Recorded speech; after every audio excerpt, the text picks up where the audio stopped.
Hey guys, tonight you step into a narrow colonial street, washed in lamplight and salt air, where wagon wheels clatter over cobbles and a printing press thumps like a sleepy heartbeat behind a shop's shutter. Geese complain at absolutely nothing, and a red-coated sentry watches you like you're about to borrow his bayonet to toast a marshmallow. The empire feels huge and close at once, pressing on your purse and your patience. You can practically hear coins arguing in your pocket about whether they're going to make it home alive. Tiny reality check. If you mouth off to the wrong official tonight, you probably won't survive the paperwork. So before you get comfortable, take a moment to like the video and subscribe, but only if you genuinely enjoy what I do here. Tell me your city and local time in the comments. It's strangely soothing to watch this story ripple across the world. Now dim the lights, maybe turn on a fan for that soft background hum, and let's ease into tonight's journey together. You taste the bill before you read it. The French and Indian War is finished, and London's receipt arrives like a yard-long strip from a shop you barely remember entering. The Sugar Act of 1764 shrinks profit margins. The Stamp Act of 1765 stamps everything from newspapers to law licenses to your deck of cards. You stare at that fee and think, ah yes, the 18th century version of being charged to print your own boarding pass. A mainstream fact steadies you. 9 colonies send delegates to a Stamp Act Congress in 1765, and no taxation without representation turns from tavern mutter to slogan with spine. Protest doesn't begin as a thunderclap. It builds like a drum roll. You drift under a spreading elm nicknamed the Liberty Tree, where effigies of officials sway and speeches sizzle like raindrops on a hot griddle. Apprentices, sailors, and merchants pack the street. The Sons of Liberty compare notes over ale. The Daughters of Liberty decide that if Parliament taxes imported cloth and tea, you will spin your own thread and brew your own leaves. Spinning bees sprout, rooms of whirring wheels and cheerful gossip, while kettles simmer with Liberty tea, raspberry leaf and sage and stubbornness. That quirky tidbit sticks to your tongue. Political courage, lightly herbal, no sugar. Representation, you murmur, weighing the syllables like a coin between your teeth. Parliament assures you that you're represented virtually, which sounds suspiciously like being told the bouncer who didn't let you in is your +1. Non-importation agreements spread. Ledgers tighten. Neighbors watch neighbors not buy things. Awkward, yet remarkably effective. When the Stamp Act collapses, bells ring and bonfires answer. You breathe. Then the townshend duties march in with a fresh uniform. Taxes on glass, paper, paint, lead, and tea. Customs officials get friskier. Soldiers appear with the kind of timing that guarantees someone will write a bitter song about it. Tension piles like snow on eaves. On a brittle March night in 1770, a quarrel on King Street swells into a knot of bodies. Snowballs thud, then sticks, then fear. A musket cracks, then more. Smoke drifts, 5 colonists fall, Crispus Attucks among them, and a street argument crystallizes into a headline. Paul Revere's engraving multiplies across taverns faster than the rumor that your cousin knows a guy with cheaper molasses. Historians still argue whether the soldiers fired on command or from panic. Did someone shout, "Fire?" Or did crowded terror pull its own trigger? You replay the scene and find only echoes. The certainty never quite settles. After funerals and trials, Parliament repeals most Townshend duties, but keeps the tea tax like a dare balanced on a saucer. For a while, the quarrel simmers. You frequent coffee houses on purpose. Yes, switching beverages is now a political act, and you absolutely brag about it, like you've discovered kale. Meanwhile, committees of correspondence knit towns together with letters, copying news and arguments until you can feel a low electrical hum under ordinary life. A printer in Boston writes to a merchant in Charleston. A farmer in Connecticut reads a circular out loud while a candle leans too close to the wax. Then, December 1773 arrives with the hard clap of crate against deck. The East India Company's tea ships ride in, buoyed by a tea act designed to rescue that giant corporation by letting it sell directly and undercut smugglers. You are not charmed by corporate rescue romance. At night, men disguised as Mohawks, your neighbor's boots look suspiciously familiar, board the ships, split open chests, and tip 342 into the harbor. That mainstream fact lands with a splash you swear you can feel in your shins. Tea steeps the tide until Boston looks like one enormous mug of unsweetened resolve. Punishment follows like a ledger with teeth. The coercive acts. Your neighbors sharpen intolerable as if the word itself were a blade.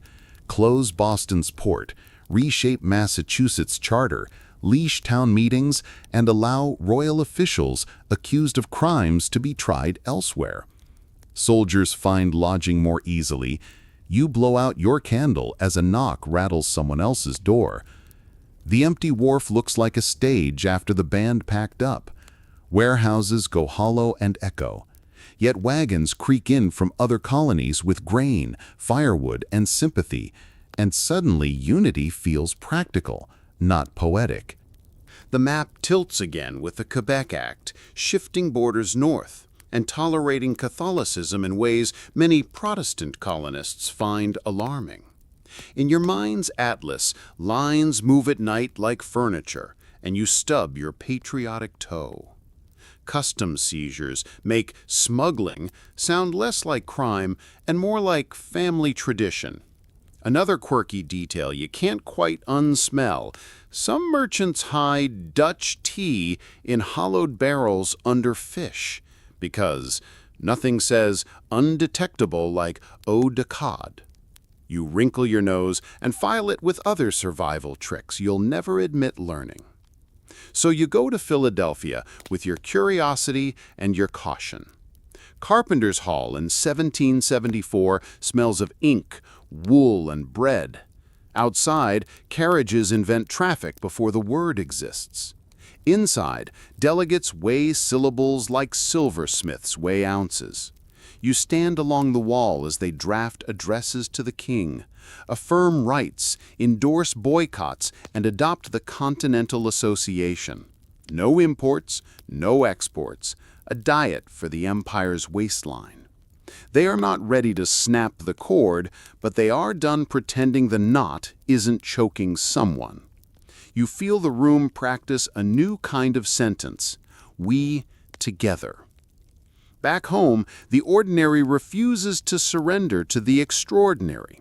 You haggle over molasses, mend harness leather, teach a child to shape letters by a window that never quite seals, and pass a church where a sermon melts into civics. A neighbor whispers that refusing British goods won't put supper on the table. Another replies that dignity is a spice worth its pinch of hunger. You smile at a cart selling homespun, itchy but patriotic, which feels precisely honest. 3 small jokes keep you human. You propose a tax exemption for yawning. You swear you'll invent a noise-canceling tricorn for tavern debates. And you insist Liberty tea tastes better if you say, freedom, loud enough.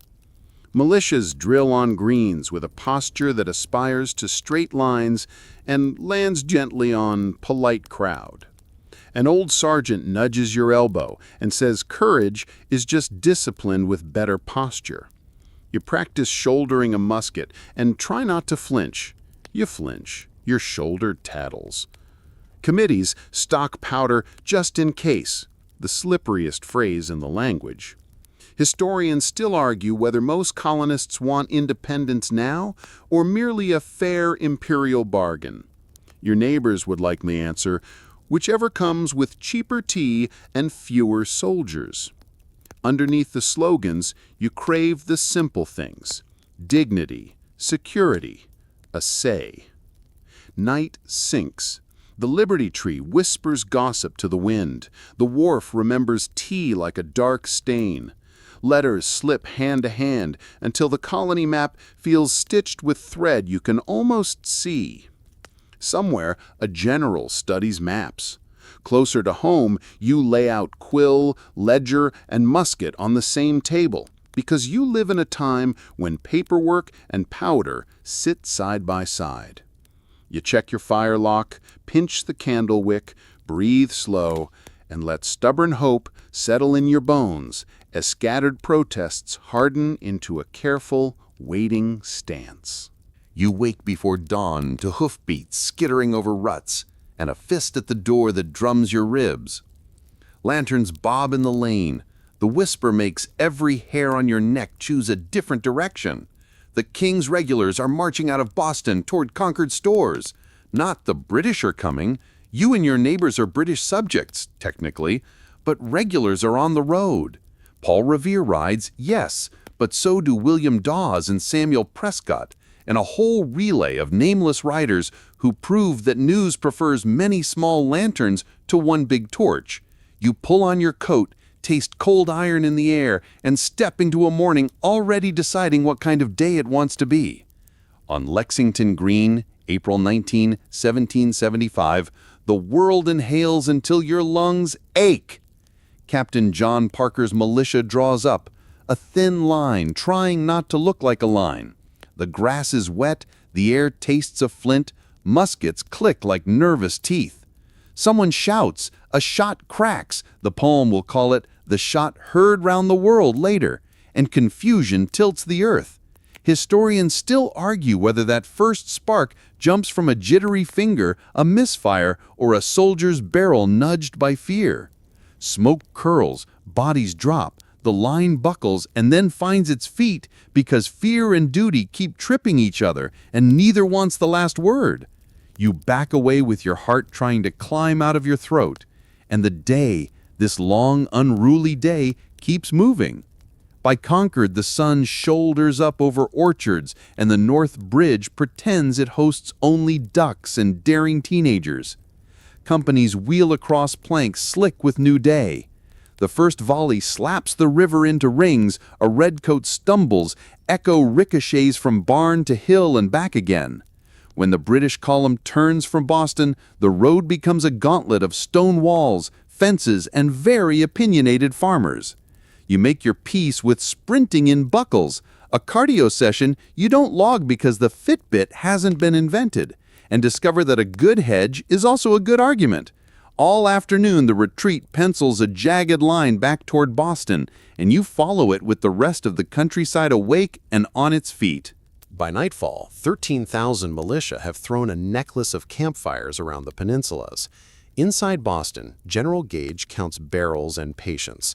Out here, you study the unromantic art of siege, dig, watch, and try not to eat all the salted pork on night one. The smell is part salt air, part stew, part laundry that swears it was folded recently. Committees of correspondence pass letters along the lines like kindling. The map begins to hum. If for the first time, the hum sounds like something larger than one town's temper. Philadelphia hums too, and in June, the Second Continental Congress appoints George Washington commander-in-chief. The first time you see him on the works, tall, still, a uniform that makes buttons sit up straight, your spine participates.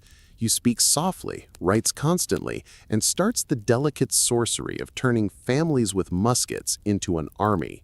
Rations, rolls, guard orders, unpoetic words that keep people alive. A mainstream fact glares in the ledger. Powder is painfully scarce. Washington sometimes counts only a few cartridges per man and still asks you to drill as if abundance were a habit. You learn that discipline is just patience with chores. Boston watches back. In mid-June, word slides along the trenches. Seize the heights before the regulars do. You march at night with picks and shovels that thunk like low drums. The plan says Bunker Hill. The digging happens on Breed's. quirky, yes, as if directions were delivered by a well-meaning uncle insisting it's basically the same hill. By dawn on June 17th, an earthen redoubt shoulders up from the grass, and across the water, British ships swing their guns like pointing fingers. Civilians climb rooftops because humanity is forever tempted by dangerous matinees. Heat climbs. You pack the works with men, barrels, and nervous jokes. Officers murmur the line that sticks to the sentry. Don't fire until you see the whites of their eyes, which is both terrible optometry and excellent economy.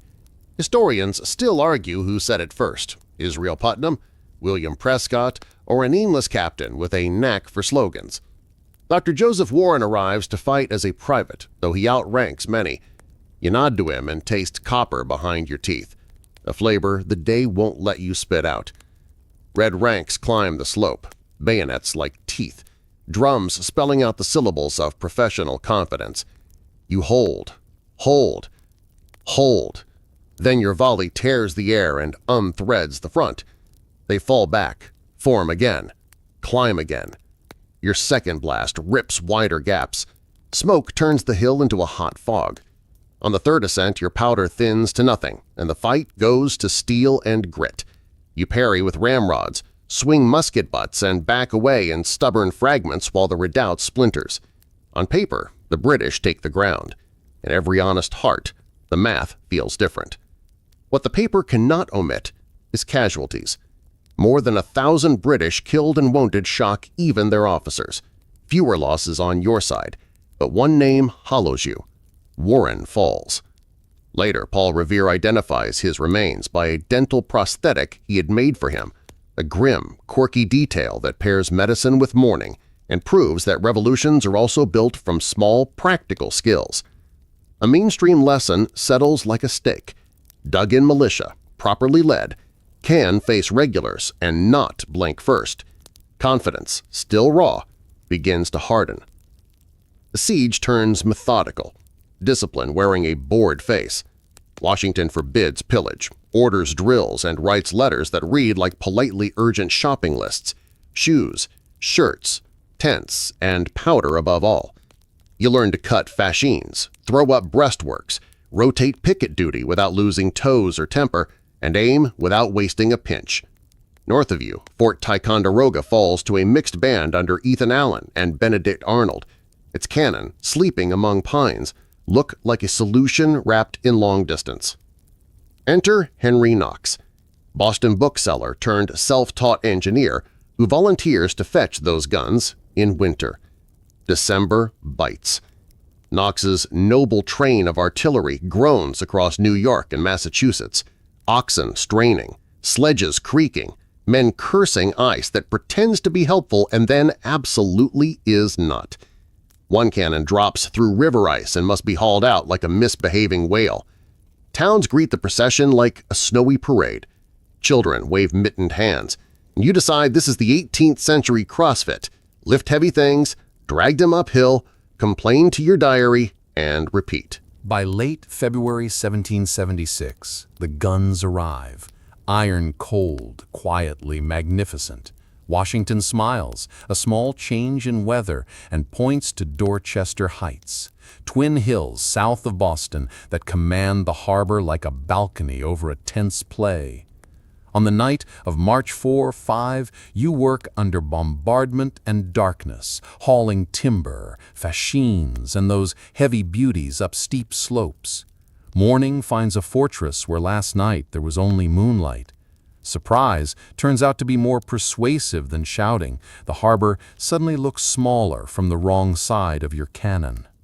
General Howe studies the angles and discovers his arithmetic includes too many funerals. Storming those heights would be slaughter. Staying invites bombardment. Leaving suddenly looks practical. A gale scrubs plans for an assault, and practicality wins. On March 17, 1776, Evacuation Day, the British fleet sails from Boston with Loyalists and long shadows aboard.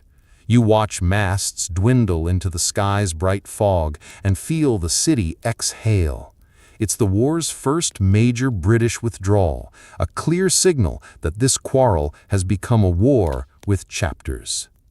You drift through quieted streets where tea once stained the tide and take inventory of what the season taught. War is mostly waiting with purpose. Jokes survive even in smoke. You petition for a tax exemption on yawns at parade drill. Sometimes victory is a hill you build before dawn and defend with everything you have left. Historians still argue whether the siege could have ended sooner with bolder moves or later if luck had leaned the other way. You simply know that tonight, for the first time in months, you can set your musket and your ledger on the same table, breathe the salt air, and let a very small hope sleep in your chest. You catch your breath just long enough to feel the ground tilt from siege work to word work. A cheap pamphlet lands in your hands, Thomas Paine's Common Sense, sentences that walk in their shirt sleeves and knock on every door.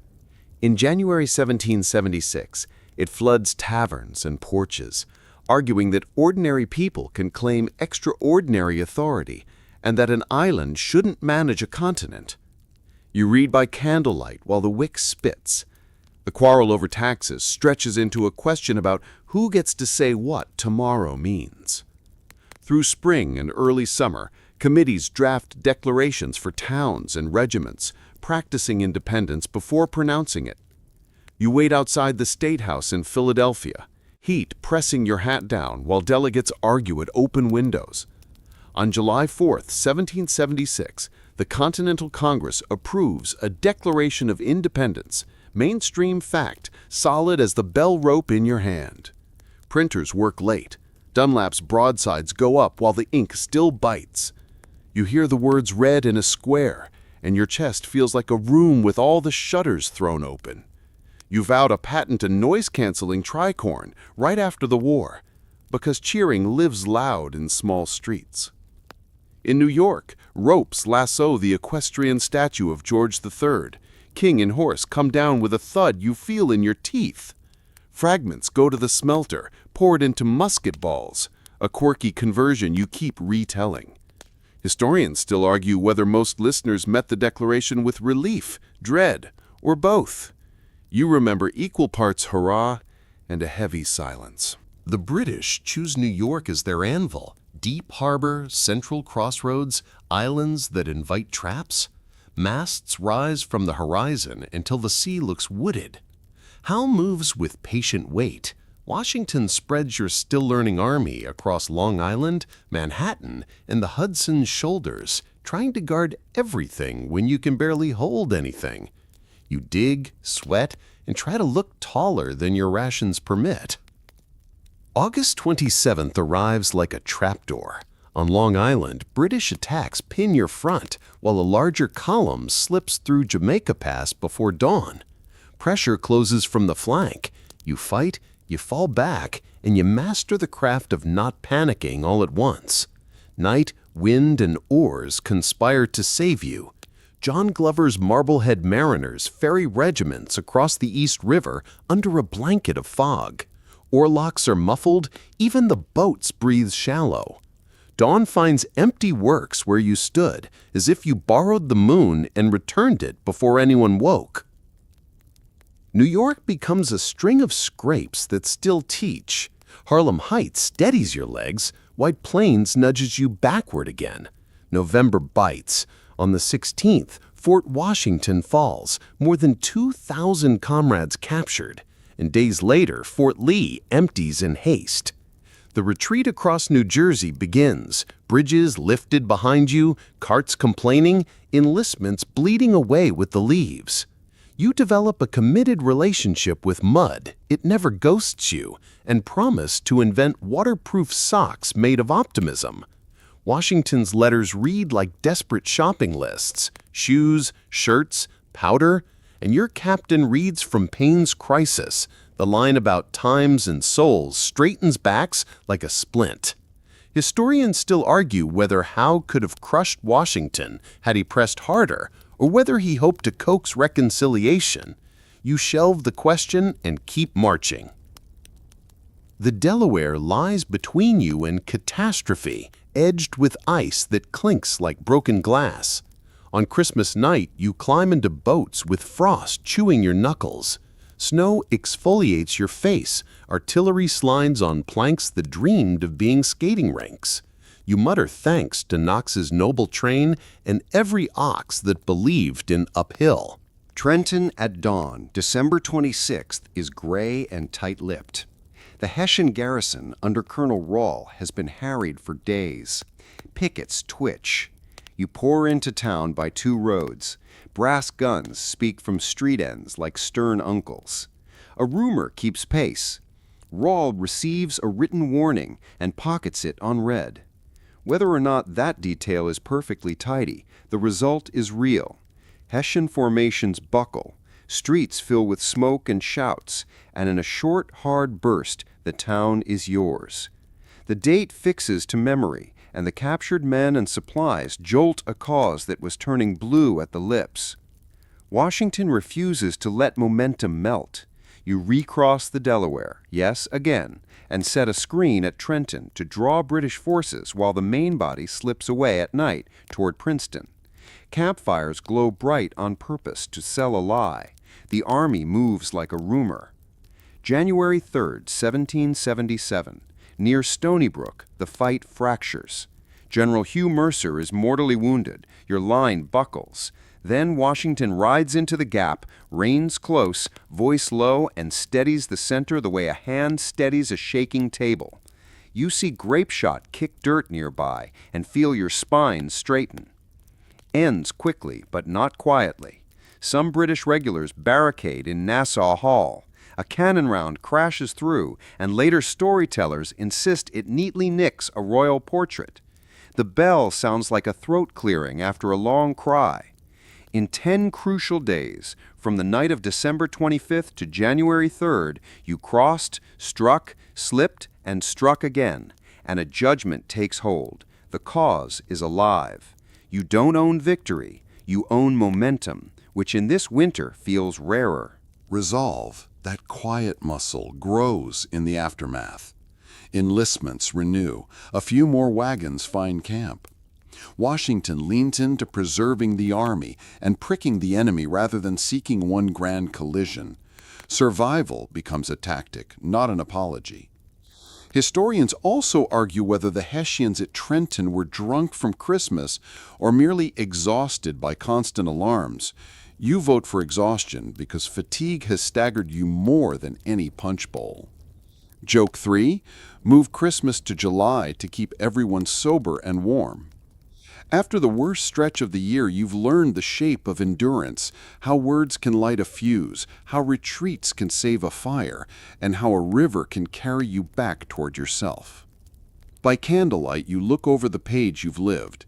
Words becoming declarations, declarations becoming marching, marching learning to turn and hit back.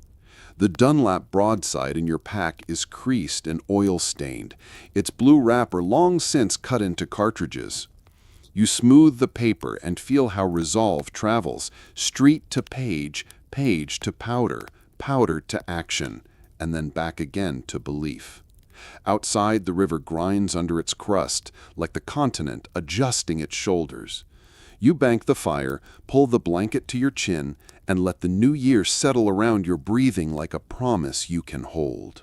Winter leans in, and you lean into it. Hands to the coals, breath a small flag in the dusk. The army that skipped the Delaware with bravado now limps toward a season of chores. The British slip into Philadelphia like it's the best seat in the theater, and you, after Brandywine's flanking sting and Germantown's fog-bitten confusion, retreat to a place whose name will rustle at the edge of every future schoolbook, Valley Forge. You do not arrive to trumpets, only to trees, sleet, and the creak of wagons that sound suspiciously like old men clearing their throats. You stack logs, you share splinters, you unlearn the idea that war is constant drum rolls. Mostly, it is waiting with purpose. Valley Forge is not a snow globe, it's a workshop with bad lighting. You and your messmates carve huts into the hillside, stitch shoes from scrap, and learn the official scent of the encampment: wood smoke, wool, and faint regret. Rations shrink until fire cake, flour and water sizzled on iron, passes for cuisine. You add a pinch of hope, and it still tastes like drywall. Joke 1. The mainstream fact the cold can't erase: disease kills more than weather. Smallpox stalks the lines, so Washington makes the risky, quietly brilliant call to inoculate large numbers of soldiers. The fevers come, then the immunity, and the Army's future steadies. Historians still argue whether Valley Forge's worst suffering came from a brutal winter or from supply chaos and politics choking the pipeline. But you mostly remember the ache in your feet and the smell of damp wool that never quite dries. Discipline becomes a mercy, learned slowly. Wagons bog, beef vanishes, fence rails migrate toward fireplaces, and someone always swears their shoes were just here. Pay is late, patience is later. Yet the camp hums with a rough competence. Butchers, bakers, smiths, teamsters, washerwomen, clerks, and improvised town in uniform. You rub tallow into cracked heels like it's a spa treatment you absolutely cannot afford, and you promise your future grandchildren that if they ever complain about cold porridge, you'll tell them about mornings when the porridge bit back. Between fatigue calls, you practice shouldering a musket without flinching. You still flinch, your shoulder tattles. Then a Prussian with theater flair rides into view, and the whole encampment straightens as if the ground itself were being inspected. Baron Friedrich von Steuben, blue sash, keen eye, and a swear vocabulary that bulldozes language barriers, speaks little English, so he scolds in French and German while aides translate the useful bits. Somehow, you learn faster that way. He draws lines with hats, turns clumsy ranks into a moving machine, and drills the manual of arms until your muscles do it from memory in their sleep. His Blue Book will standardize everything from how you dress a line to where you put the latrines. Downwind, please and thank you. Because hygiene is also a weapon, and if you're eating while you hear the word latrine, apologies in advance. You discover that precision warms you almost as much as a fire. Order is a kind of blanket you can share. While you're learning left from the other left, the northern woods write a different sentence. John Burgoyne marches south from Canada with uniforms crisp enough to slice cheese, expecting loyalists to flock and rivers to behave. They refuse on both counts. At Freeman's Farm in Bemis Heights in September and October 1777, American positions along the Hudson bite hard. Horatio Gates sits the high chair. Benedict Arnold, reckless and incandescent, hurdles where the map catches fire, shattering a British assault and catching a wound that will leave him limping through the rest of the century. The mainstream fact lands with the thud of stacked muskets. On October 17, 1777, Burgoyne surrenders at Saratoga. Historians still argue whether to credit terrain, militia, Arnold's fury, Gates's caution, or British overconfidence. You credit the strange chemistry of stubborn men, good fences, and a river that refused to be polite. France listens to that echo and finally hears an invitation. In February 1778, the treaties of amity and commerce and of alliance are signed. Suddenly, your rebellion acquires an older, richer cousin with ships, loans, and engineers.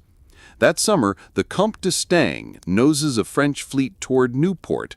Tides, winds, and tempers misalign, and the operation falters, giving New England a fresh supply of jokes about teamwork. Still, the door is open now, and behind it stand arsenals, uniforms, and a very old rivalry with Britain. Historians still argue whether Saratoga alone convinced Versailles, or whether long patient diplomacy and France's hunger to nick Britain delivered the decision. You simply notice that your powder seems a shade less imaginary. With allies come theaters, plural. The war spills onto oceans, frontiers, and Caribbean harbors, where sugar is just another spelling of money. Privateers, armed with letters of marque, zigzag after British commerce like legalized pirates with better stationery. You help load a sloop and learn that seasickness has no respect for patriotic intention. Joke 2. In 1779, John Paul Jones takes the patched-up Bonhomme Richard against HMS Serapis off Flamborough Head. His own ship drowns under him as he claws victory from the rigging. The famous line he's said to have thrown across the water, "I have not yet begun to fight," is catnip for balladeers, though historians still argue whether those exact words made the trip or whether posterity buffed them for shine. Either way, the message travels. You can bleed and still make the other ship strike. Frontiers flare. In the Ohio Valley and along the Great Lakes, native nations choose sides for their own reasons. Trade, diplomacy, survival, not because your pamphlet's poetry tells them to applaud. Raids and reprisals scar settlements. The Wyoming and Cherry Valley tragedies etch grief into both patriot and loyalist memory. In 1779, the Sullivan-Clinton expedition moves through Iroquois homelands, burning towns and orchards to break Haudenosaunee support for Britain. You watch rows of apple trees go up and understand that wars also eat winter stores. Farther west, George Rogers Clark ghosts through waterways to Kaskaskia and Vincennes, taking posts with more daring than shoes. You jot a quirky note in the margin of your memory. Sometimes a fort falls because a rumor arrives first wearing a larger hat. The world keeps widening. Spain enters the fight in 1779 against Britain, ally of France, not of Congress. And suddenly Gibraltar is under siege, and the Gulf Coast matters to your supper. Bernardo de Galvez leads mixed forces that seize British posts along the Mississippi and at Pensacola. You realize the river you crossed last winter belongs to arteries that reach the Caribbean. In the Indian Ocean, French and British fleets fence near distant islands. In India, Mysore leans toward France. In the Caribbean, hurricanes and admirals argue over sugar islands with a casualty list that rarely makes your local broadsheet. You thought you were hauling a local quarrel. Instead, the wagon proves attached to a world. Spring finally tilts Valley Forge toward motion. On May 6, 1778, volleys thump and flags crackle for the first official celebration of the French alliance. Your own heart keeps time. At Monmouth in June, you test that training in a furnace of heat. March, countermarch, trade fire, dress the line again. Technique holding where nerves once frayed. The British slip away at night, and you claim the field. And it feels like graduating from a school that taught you how to breathe under pressure. Joke 3 arrives with the canteen. From now on, if anyone says left face, you will not pivot to the nearest shade tree. Camp life resumes its smaller miracles. Pay chits tallied, boots mended with stubborn thread, letters home folded like tiny hopes. Lafayette, very young and very wealthy, learns to love a muddy democracy and keeps falling off horses and back into enthusiasm. Von Steuben prowls like a benevolent thunderhead, inventing schedule, order, and that special glare that makes you hold your musket correctly from 50 paces. You tell your mess you'll patent a noise-canceling tricorn for future parades and sell it to both armies at a fair markup. Through it all, the ledger of contradictions grows. Noble rights beside raw logistics. Winter hardship paired with quiet science. A surrender in a New York thicket producing ripples in Paris, Cadiz, and the Caribbean. Historians still argue about which hinge truly turns the door. Saratoga, Valley Forge, French entry, or the slow competence that hardens in the ranks. You decide it's like Camp Stew. No single ingredient explains the flavor, but remove any one and the pot tastes thin. You shoulder your musket, straighten the line you now actually know how to straighten, and feel the tide begin to set your way. You slog south with your pack creaking and the humidity shaking hands with your eyebrows. The British show up with a fresh playbook, the Southern strategy, built on two assumptions that rub like sand in a boot.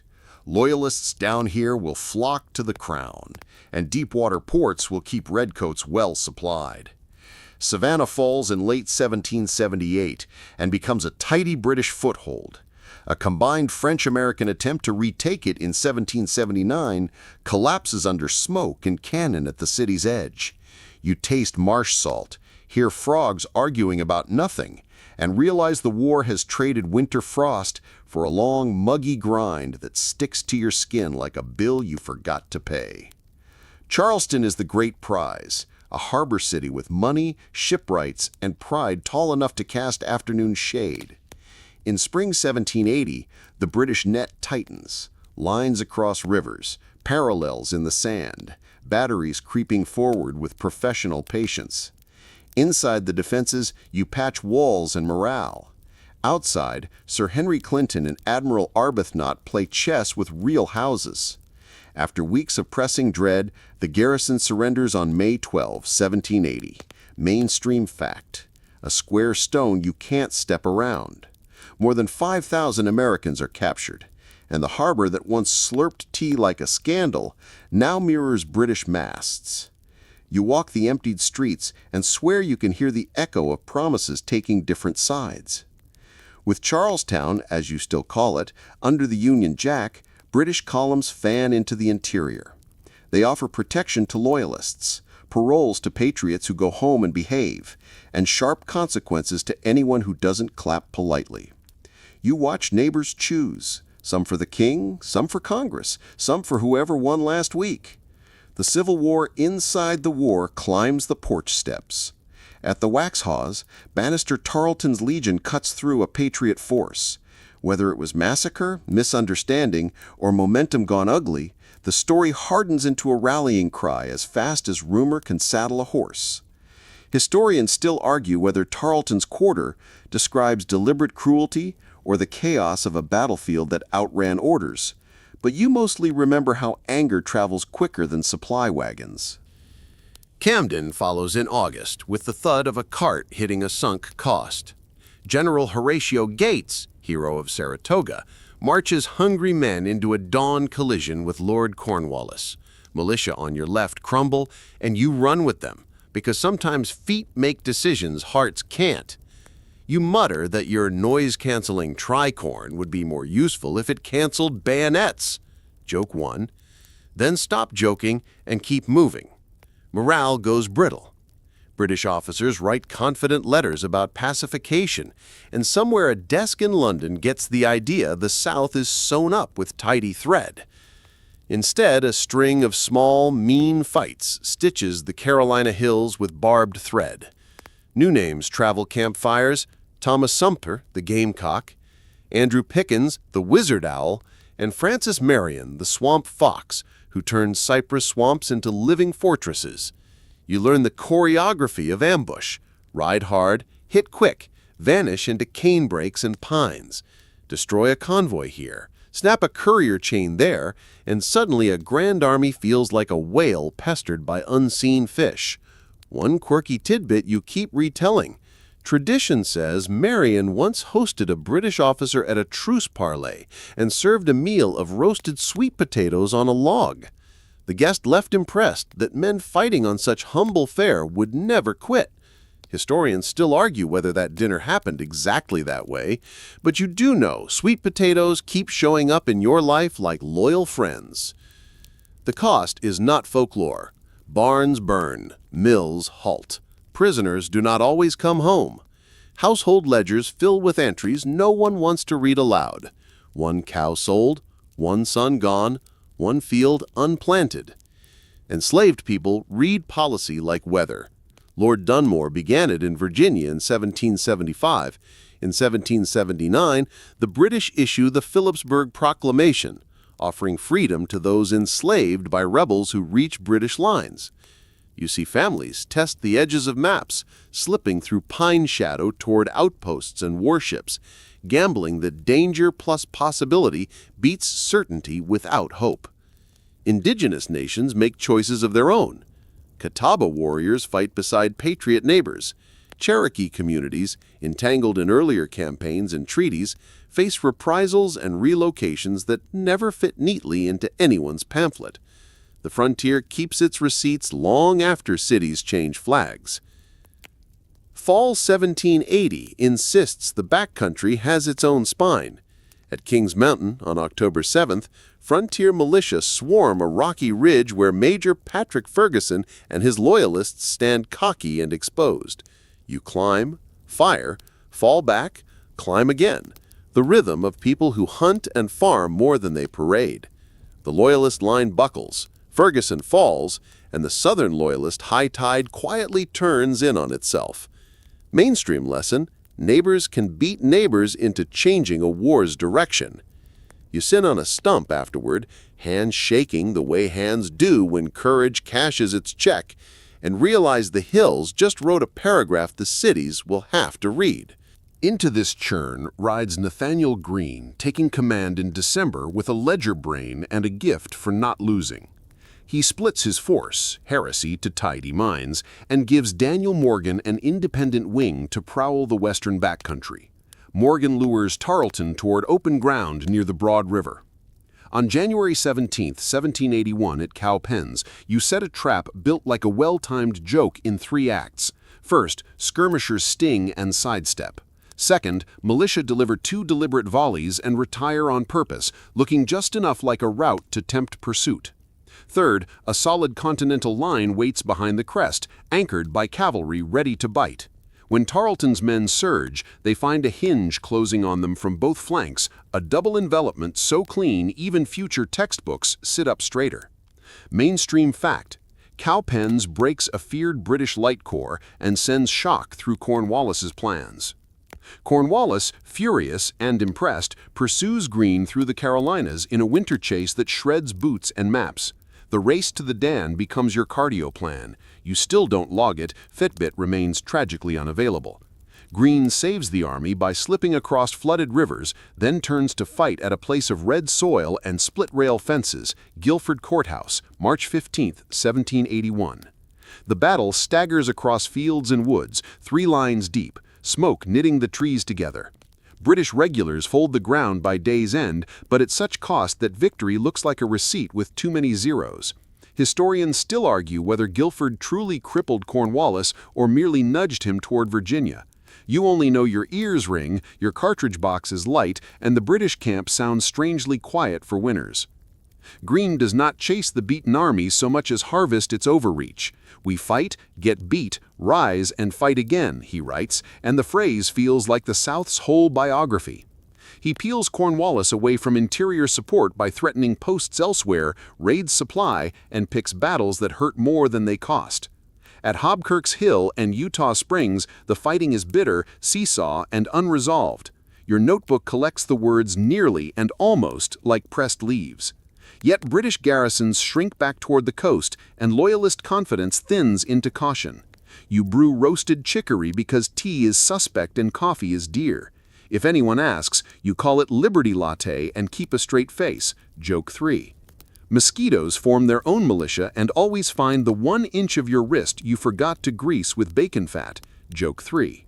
Uniforms fade from blue to argumentative gray-brown, boots become topics of prayer, and letters home arrive with edges that cut.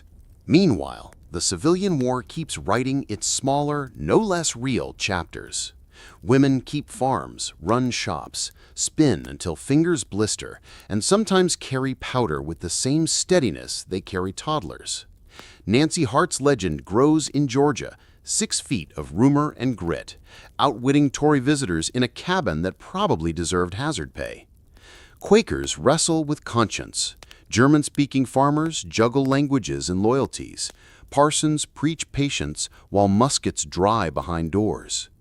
You recognize faces from market day wearing the wrong color coat and feel your stomach do a small private flip. By late 1781, you feel it tug northward. Cornwallis, worn and wary of the Carolinas' thorny embrace, moves into Virginia seeking ports and a rendezvous with the Royal Navy. Raids scar the James River country. Benedict Arnold's earlier foray has already burned holes in storehouses and feelings, and now the chessboard stretches from swamp to tidewater. The South does not quiet, but its center of gravity shifts. You, who have learned to stand in cypress water without complaining much, sense the entire stage turning toward a different line in the script. So you step back from the dust and notice the pattern your boots have drawn. A big city fallen, a countryside that refuses to obey, militias that learn to sting and slip, a regular army that learns to survive and make survival strategic, and households, patriot, loyalist, enslaved, indigenous, immigrant, who carry the war like an extra chore they didn't ask for and can't set down. Historians still argue whether the British ever truly had the loyalist numbers to pacify the South, or whether they mistook quiet for consent, fear for loyalty, and maps for living neighborhoods. You shoulder your pack, tap your tricorn like a promise to the humid night, and follow the rumor of distant guns that sounds suspiciously like the next turning of the tide. You follow the rumor of guns into tidewater country, where rivers fold the land into secret pockets, and cornfields end against creeks, like sentences against commas. Cornwallis hunts supplies and safety. Cavalry noses down sandy lanes. Loyalist rumor mills spin like weathercocks in a thunder gust. Then a different breeze rises, the kind that smells of tar and canvas far from shore. Washington and Rochambeau stop staring at New York and pivot with a fox's patience, masking a southward march behind staged camps and busy forges. You tramp across Jersey dust, over the Delaware again, you swear that river owes you rent, and into Maryland, where cheers catch at your throat because the road finally feels like a plan, not just persistence and nice shoes. Out at sea, the chessboard tilts. The Comte de Gras rides up from the Caribbean with a French fleet heavy enough to change a conversation. Admiral Graves fails to break him at the Chesapeake, and suddenly the mouth of the bay is a doorman with very selective taste. Historians still argue whether that naval decision or Greene's grinding campaign in the South truly seals Cornwallis's fate. You privately thank both and also send a mental fruit basket to the wind for cooperating for once. Joke 1. Cornwallis fortifies a river town with a tidy name, Yorktown, and you read the trenches like you read someone's mood, wary, overconfident, and a little cornered. Sieges are patient cruelty dressed as geometry. You haul gabions, weave fascines, cut parallels into the earth at night, while frogs audition for the role of most annoying chorus. The first American gun thunders on October 9th, 1781. Some say Washington himself touches it off, which makes for fine retellings around stew, though historians still argue over who actually lit that fuse. Red-hot shot climbs and arcs. British works answer. The town learns to flinch at mid-air whistles. A quirky local echo survives in memory. Governor Thomas Nelson Jr. supposedly urges the gunners to aim at his own Yorktown house because British officers are dining there. The crew obliges, and somewhere, patriotism meets property insurance and refuses to shake hands. By mid-October, the text of the siege needs 2 punctuation marks, readouts 9 and 10. On the night of the 14th, you press forward at a run, muskets unloaded to keep the charge silent, bayonets the only grammar.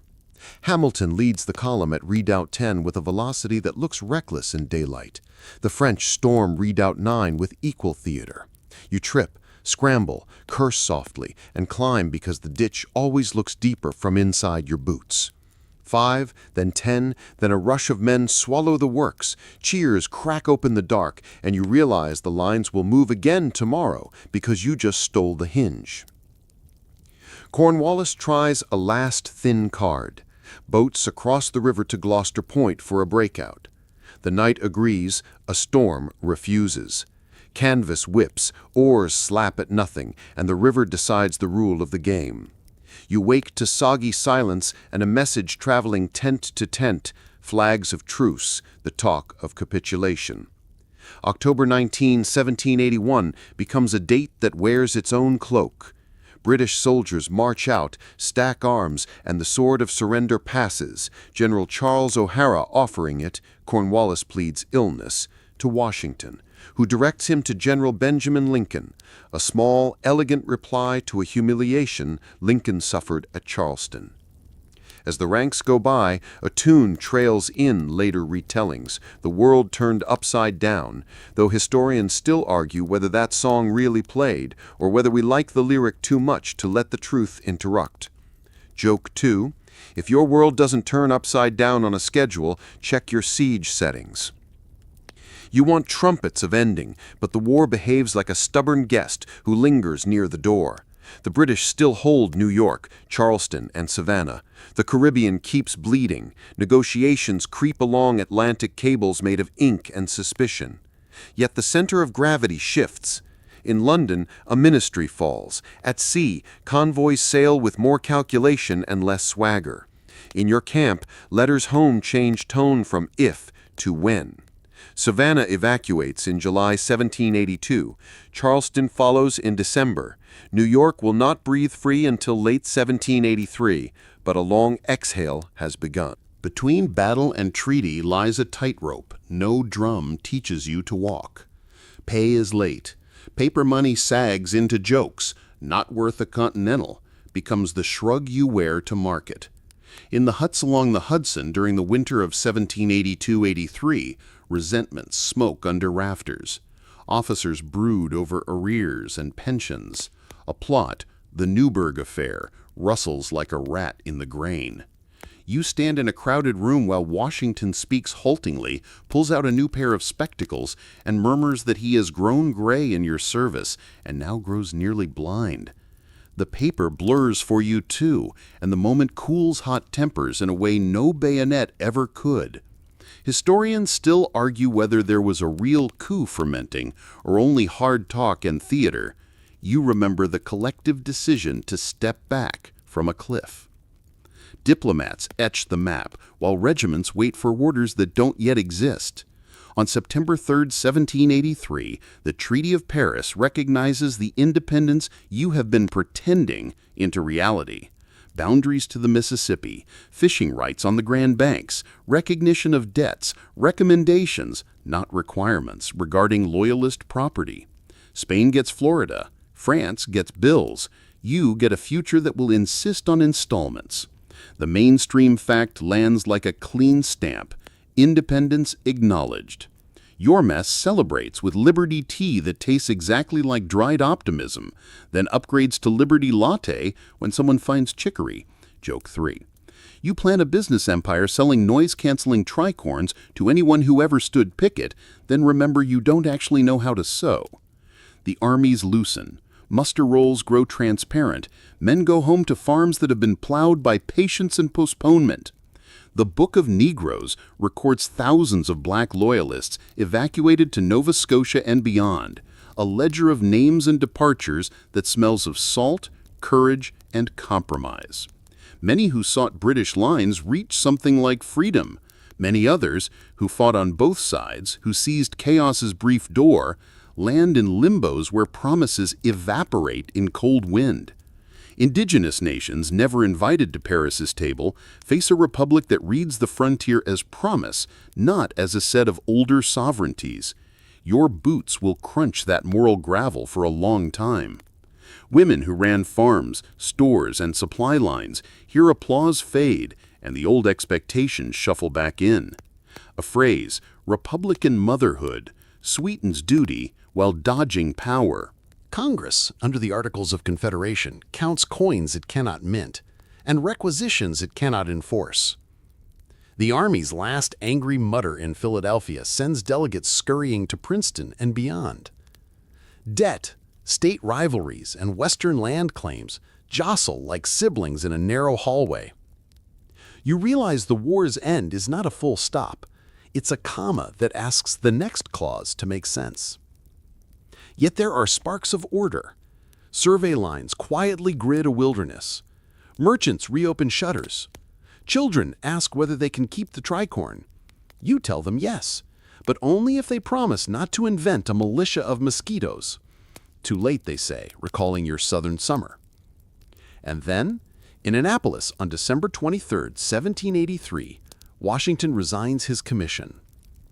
He steps into the chamber, returns power with the calm of a man putting away a tool, and goes home to his farm. A general handing back the sword instead of grasping a crown speaks louder than gun salutes. The world doesn't flip, it straightens. If you own shares in the noise-canceling tricorn company, you'd name a model after him, the Simpson hat. But you settle for a quiet nod on a winter road as oxen drag peacetime tasks toward tomorrow. You head home with a kit of contradictions rattling like tin cups. A free nation with debt. A republic with factions forming already. A revolution that loosened many chains and left others clamped. A victory that feels simple in song and complicated in daylight. Historians still argue whether this war was conservative or radical, inevitable or improvised, a clean break or a messy molt. You only know you walked it. Cobbles to mud to sand to plowland again. Carrying muskets and minutes, jokes and grief, and that stubborn habit of hope that kept you moving when maps went blank. The road narrows into your lane. A gate squeaks. A child runs as if roads were invented for reunion. You take off the hat that has been everywhere with you, listen to the fan's soft hum in the window, and let the night lower its palm over the house. So now you can let the noise step back a little. Let the crowd dissolve to muted lanterns along a slow river. Let the drum beats become the heartbeat you barely notice when you're calm. Picture the siege works slipping into soft hills again, the ruts in the road filling with rain and then with grass, the harbor unbuttoning its coat one quiet sail at a time. You're still in second person. You're still the you who trudged and waited and laughed at bad coffee. But the pack is lighter, and the air moves easier in and out. Breathe in the way you might on a porch after a long summer day, the wood warm beneath your forearms. Breathe out, and let a few dates slide from your grip. Still real, still there if you need them, but not insisting. Think of canvas coming down, of tents folding into tidy bundles, of a ledger finally balancing enough to close for the night. Fire cake becomes bread again. The river you crossed returns to being a place where geese argue about nothing in particular. The fan keeps its friendly hush, like distant surf, like a promise. If stray worries flare, debts, factions, the work of living up to ideals, let them blur to the size of campfire sparks drifting harmlessly high, faint and floating. You can watch them without catching them. Picture Washington stepping down in Annapolis, a room full of people holding still, as if loudness could bruise the moment. Picture a quiet lane, a gate that squeaks once, then remembers how to be gentle. Let your shoulders sink a little deeper into the pillow. Let your eyes rest in their soft sockets. The road you walk tonight is long, but beds are very short on purpose. Just enough distance to cross from waking to sleep. And you have crossed enough roads for one night. Good. Easier now. Slower. Dimmer. The fan, the breath, the room. Drift and let the world turn the right way up again while you aren't watching.